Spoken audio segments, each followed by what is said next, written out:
fans, Kyle Krabs, your host here on Locked On Dolphins. Today is Tuesday, May 17th, 2022. And today on the show, we're getting into some of the details that I'm excited to see applied from the Kyle Shanahan type of offensive tree to the Miami Dolphins and some of the skill players in question, getting into some concepts and different formations. Little bit of technical stuff today on the show, so dig your heels in, strap in, Locked On Dolphins. Let's get after it. You are Locked On Dolphins, your daily Miami Dolphins podcast, part of the Locked On Podcast Network, your team every day.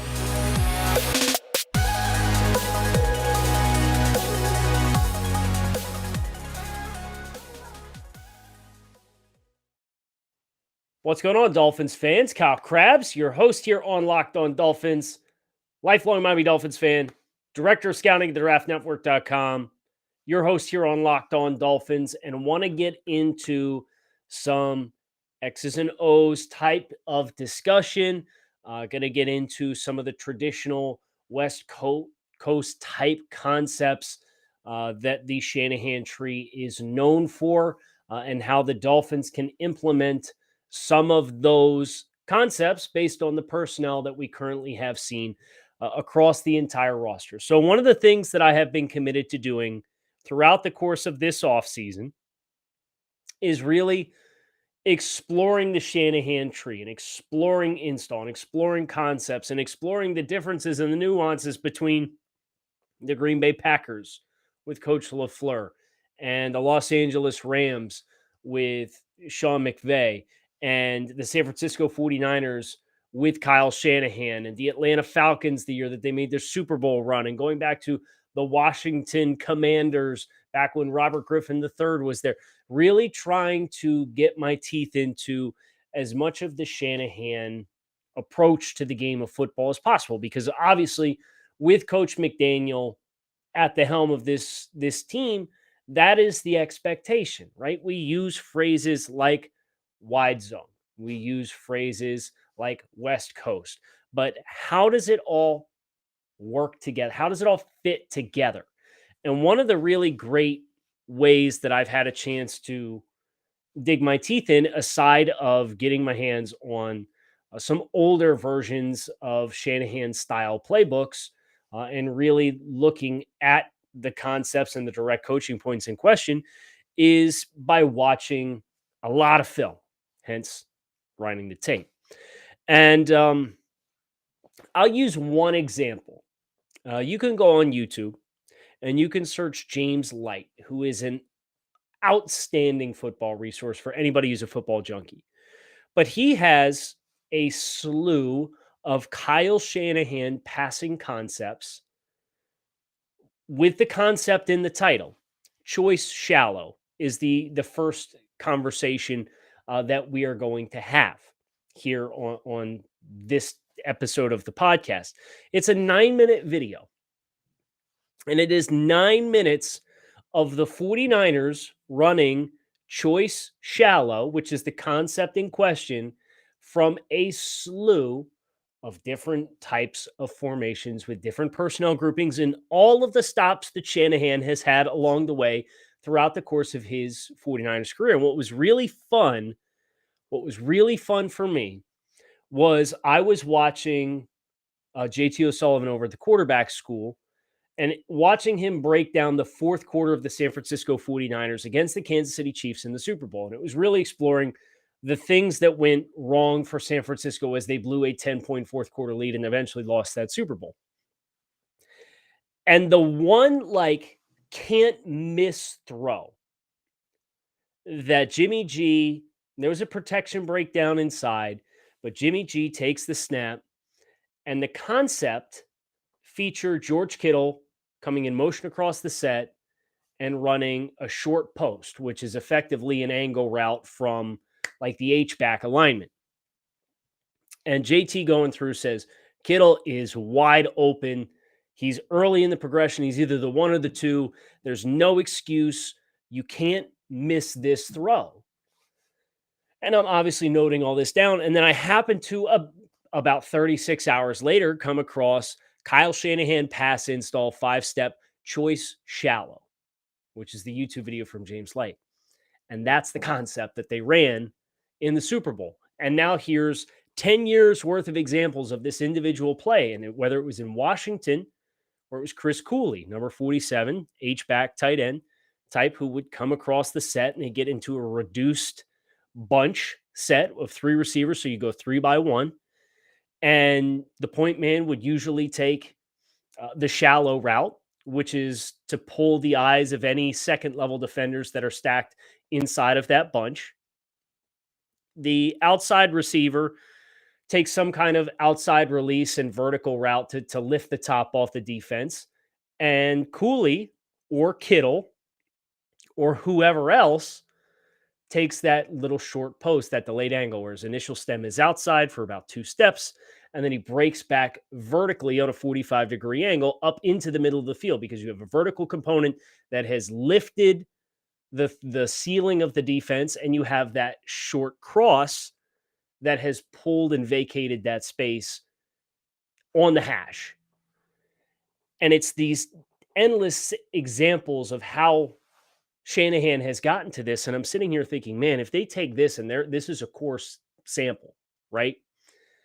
And you think about potentially having Gesicki running the choice route, which, depending on what the leverage is of the defense, you can sit that down and not run a short post, or you can run a short post, or they go from 2 by 2 with it and they motion either the back of the tight end out of the backfield into a 2 by 2, and they'll have him run an out route and take free access with an outside release on the outside.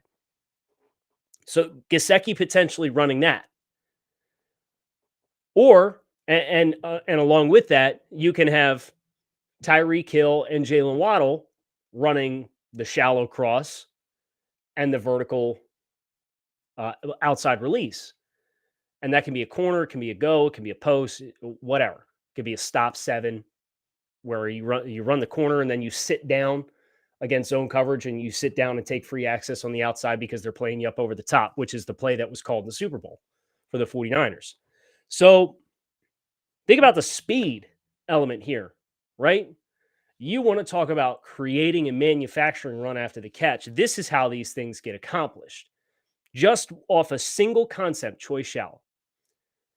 If you go 3 by 1 reduced set and you got Jalen Waddle and Tyreek Hill as some combination of the two initially, and then you motion Gesicki across the set,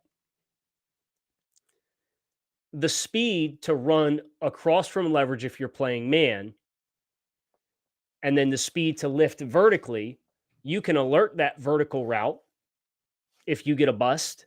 And think about the what was it, mesh concept that the Dolphins ran against Denver to his rookie year.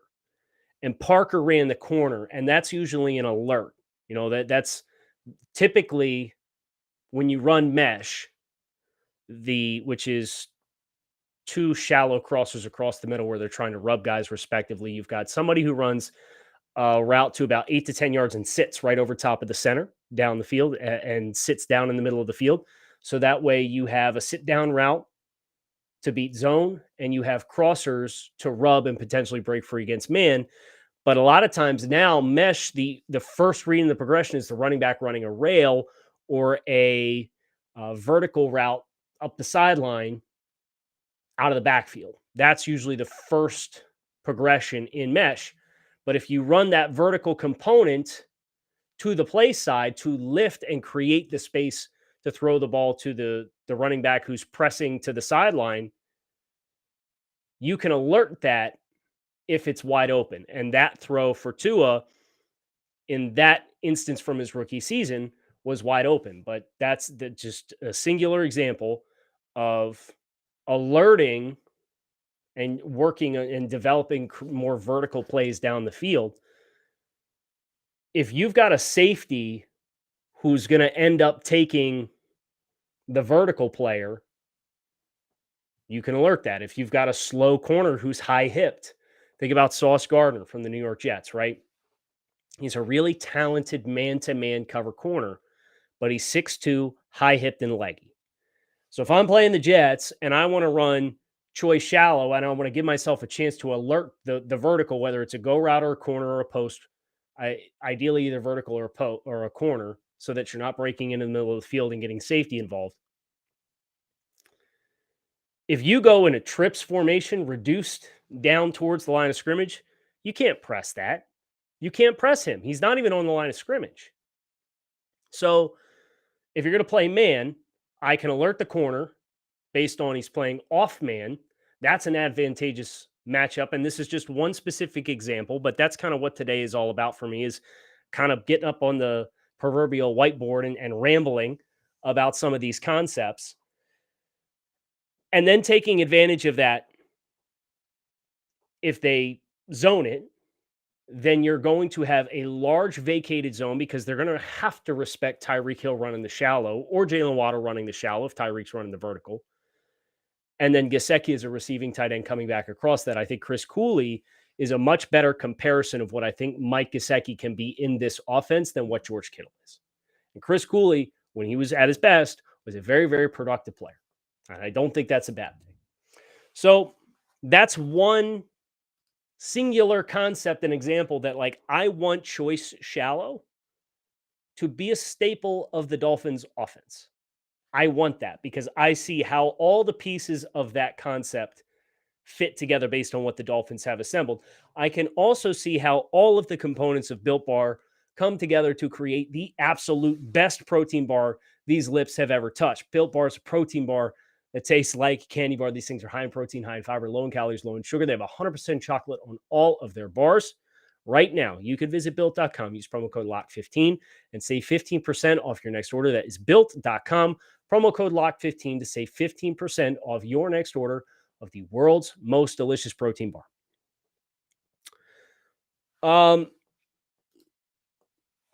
I did get involved in the run game a little bit too. And what I enjoyed about getting into the run game for the Shanahan style system is, as it's been built out, and we can thank the New England Patriots to some degree for some of this, different defensive structures and fronts create different kinds of problems for different kinds of zone concepts within the Shanahan system, because they'll run weak side zone, they'll run strong side zone, they'll run lead zone, they'll run like inside zone, wide zone, outside zone, like all kinds of zone concepts are in the lexicon of the playbook for the San Francisco 49ers and for the Kyle Shanahan type of offense. So as I'm thinking about how that component of what the Dolphins have and have not been for a really long time at the line of scrimmage, having baked in can or kill or whatever it is, right? You get a play call, we're going to run weak side zone.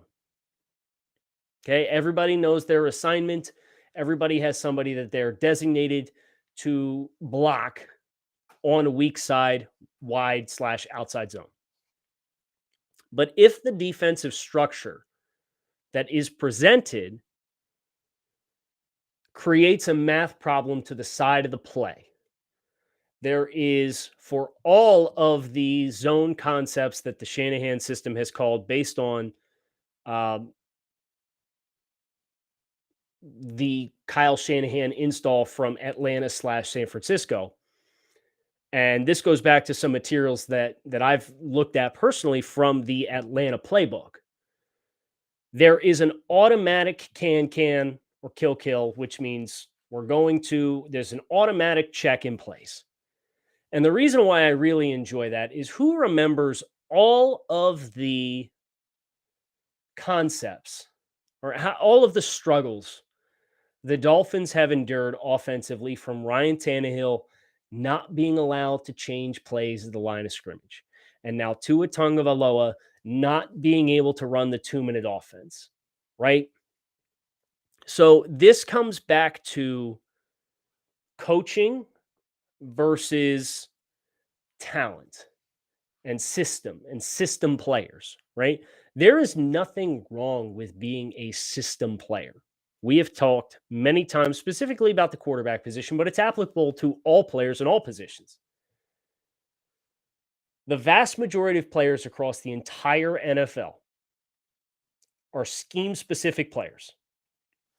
And I look at the Los Angeles Rams as a great example of this. And obviously, I've been watching some Los Angeles Rams, watching Sony Michel, watching the McVay offense and its branch from the Shanahan tree. And even the way they construct their roster, Matt Stafford, maybe not Odell Beckham Jr. anymore. And obviously he's a free agent now, and they acquired him mid-season. Von Miller, they paid a firm price to bring him into the fray. Aaron Donald, Jalen Ramsey.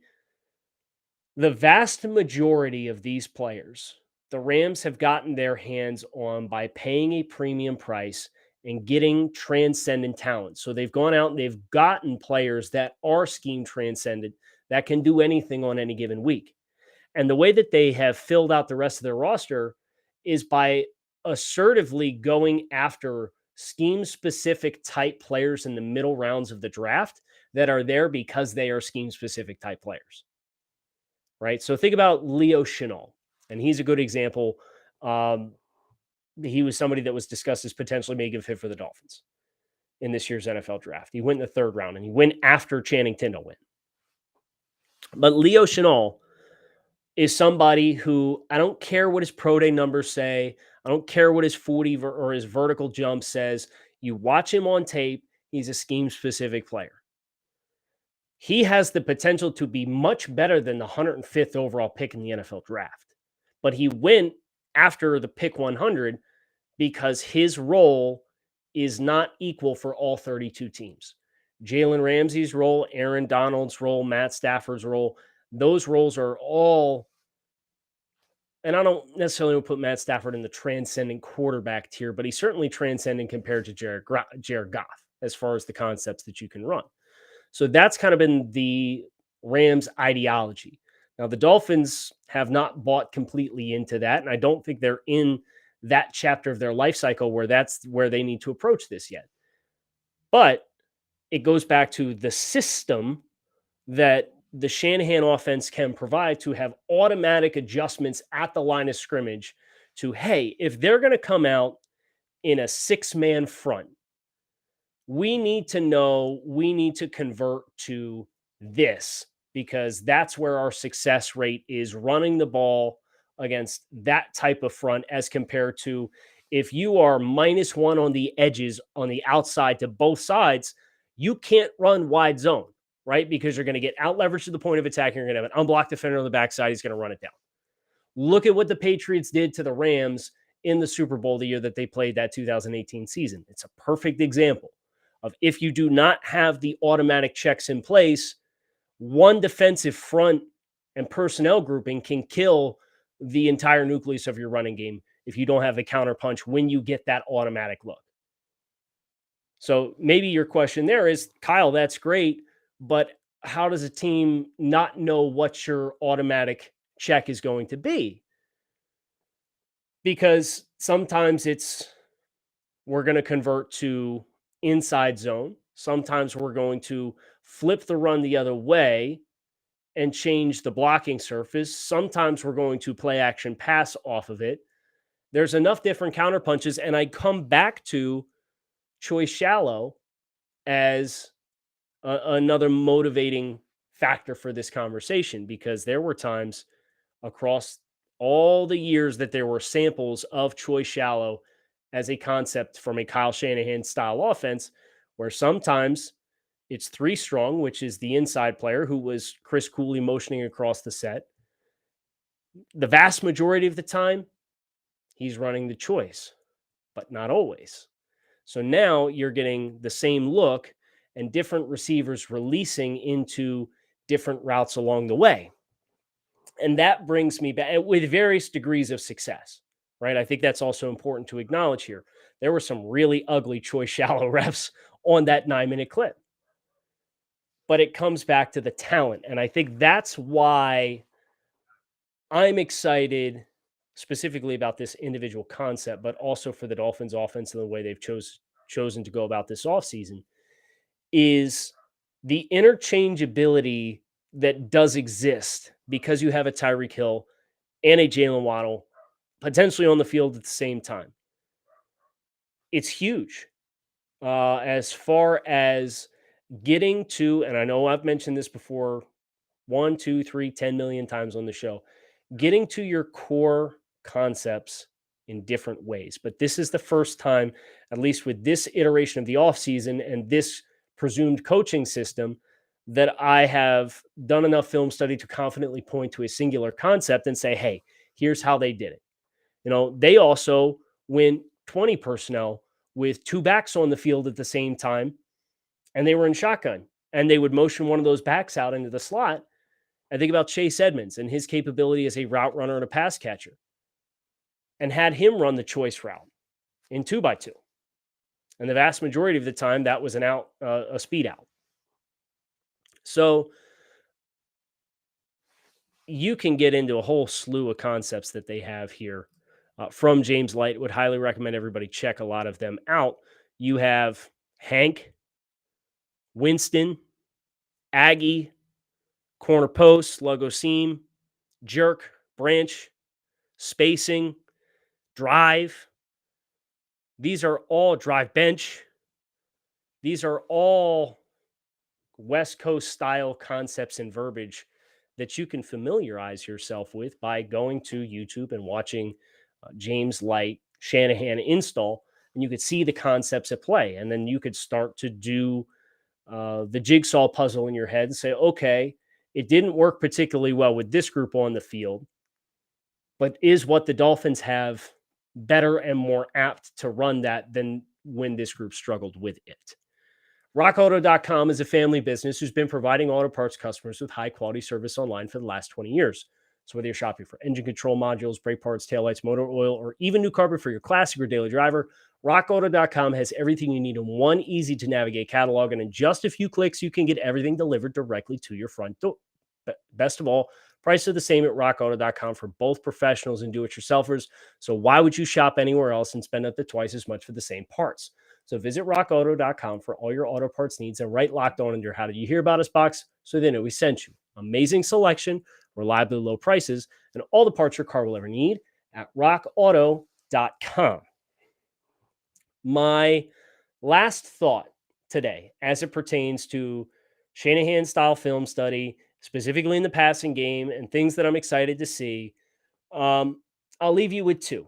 I mentioned earlier, I had watched JT O'Sullivan going deep dive on the 49ers in the fourth quarter of the Super Bowl against the Chiefs, exploring all the things that went wrong. And I can say with a fair amount of confidence that despite the polarizing effect that the Dolphins' young quarterback Tua Tagovailoa has on this fan base, I would rather have Tua Tagovailoa than Jimmy Garoppolo. So that's one thing. And the team has obviously found a fair amount of success with Jimmy Garoppolo as the starting quarterback of the team. They played in a Super Bowl. They went to another conference championship game. That's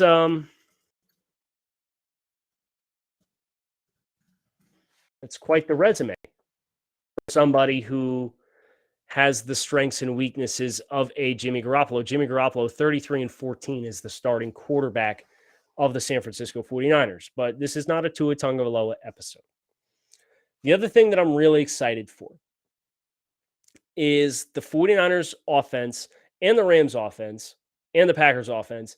A lot of the time, you saw multiple receivers get on the same vertical tracks for their routes. And that's not necessarily something I saw a ton of with the Dolphins. And for that, I'm very excited. What do I mean by that? Well, especially when you're in reduced sets, right? And, you're not using the full width of the field as a traditional spread offense, which I think kind of plays away from Tua Tagovailoa's strengths anyway, relative to his arm strength on the scale of NFL players and ability to drive a 15-yard out from the hash to the far sideline. That's just not a money-maker throw for Tua. It's just not. It doesn't have to be a slap in the face or a bad thing. It's just relative to some other quarterbacks. That's not where I would want to consistently see him eating and throwing the football. So these condensed sets are good for the sense that everybody's stems are starting closer to the ball. But when you have multiple receivers, when you have a lead receiver who's going to push vertically up the field, and then another receiver who crosses in behind him, whether it's a switch release or a swap release, or you're trying to flood an individual zone and lift the player off to then run somebody out free underneath of it, there's a lot of manufactured room thanks to the system. And again, there is a stereotype that system players and systems in football are dumbed down and watered down. Well, no, everybody has a system, right? But when you have the players who are dynamic with the ball in their hands, the way that the Dolphins currently do, that's where a lot of things can go right for you. Not saying it's guaranteed it will go right, but you are going to force and command a lot of underneath space if you're getting these guys all running on the same rail vertically off the snap. So by putting them in a stack and having them switch and having them press up the field, and then maybe they switch back again further down the field, or one is just a straight vertical lift and having somebody press hard inside and get up underneath of that and then fold behind the second level when they can do so quickly enough that the second level interior defenders are not going to expect the player to be there. Those are areas where when you think about the Dolphins getting more run after catch and racking teams to death, that's how you can do it. And I've seen plenty of examples of it on tape, especially relative to what the Dolphins have done the last couple of years. Hope you guys enjoyed. Obviously, this was one of the more technical episodes, and especially without visual aids, try my best to paint the picture as best as I could, but I hope you guys enjoyed. Make sure you hit subscribe on the show. Keep it locked in right here on Locked On Dolphins. Kyle Krabs, thanks as always for watching and or listening. Fins up. Make it a good one. Talk with you.